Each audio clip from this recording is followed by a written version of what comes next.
question number one, I'm gonna get right into it. Kofi J says, what up, Kofi? What is your strongest and weakest skill set when making music? That's a good question.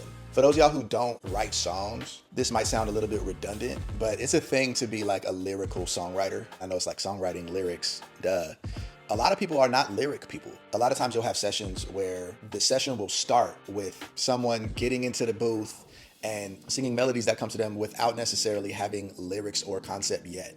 And a lot of times, like within that flow, within that sort of stream of creative consciousness, there will be sort of gibberish and you can kind of make out words based on what's going on phonetically, but it's not a lyrical approach per se. Versus there are some sessions that you go to where someone comes in with a title, right? Or a concept, or a lyric that's ultimately gonna be sort of like the nucleus of the song, right? And then that informs everything else.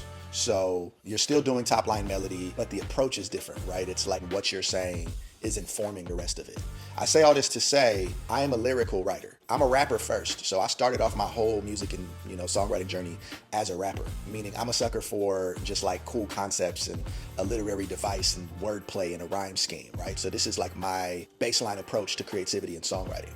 But a lot of times when you get into a session with someone who's a vocalist, who identifies as a vocalist, and they're not as cerebral when it comes to their creativity, their melody, you know what I'm saying? And that's what ultimately speaks to them and resonates with them first. And then it's kind of like, they're not as stickler about how you fill in those blanks and how you fill those spaces. That's not my approach. So to answer your question, top line melody first is my weakness. I can go in there and scatter melody, but it's not gonna really mean anything to me. It's not gonna really have any real intention. It's just gonna be me trying to like find notes within the scale. Versus if I'm connected to what's being said and sort of the theme of the song, then melodies start to flow and cadences start to flow.